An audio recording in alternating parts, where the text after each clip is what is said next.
আগামী বৃহস্পতিবারের মধ্যে যদি সরকারের পক্ষ থেকে আমাদের সাথে এসে সাক্ষাৎ না করে, তাহলে আমরা আগামী সোমবার পুরো বাংলাদেশ থেকে সকল ক্ষতিগ্রস্ত বিডিআর সদস্য এবং বিডিআর সন্তান, জেলবন্দি পরিবার এবং সর্বস্তরের সাধারণ জনসাধারণকে নিয়ে, ছাত্র সমাজকে নিয়ে আমরা যমুনার অভিমুখে আমাদের মাননীয় প্রধান উপদেষ্টা ডক্টর ইউনূস স্যারের সম্মুখে আমরা যাব, শুধু যেন আমরা সুস্থ এবং সুন্দর এবং শান্তিমূলক আমরা একটা রেজাল্ট যেন পাই।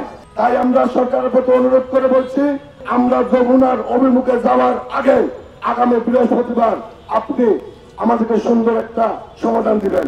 রান্নায় আমার ভালোবাসা Jamuna gas stove. Jamuna gas stove, আধুনিক, নিরাপদ ও দীর্ঘস্থায়ী। এবং আগামী সোমবার পুরো বাংলাদেশের সকল ক্ষতিগ্রস্ত বিডিআর সদস্য এবং জেলবন্দি পরিবার, বিডিআর সন্তান এবং ছাত্র সমাজ, রাজনৈতিক সমাজ, আলেম সমাজ সকল ভাইদের দৃষ্টি আকর্ষণ করে বলছি, আপনারা সকলে আমাদের আন্দোলনের সাথে একাত্মতা প্রকাশ করে এই মজলুমদের আন্দোলনের হাতকে শক্ত করে ন্যায়ের পক্ষে কথা বলে এই মজলুমদের অধিকার ফিরিয়ে আনার জন্য চেষ্টা করবেন।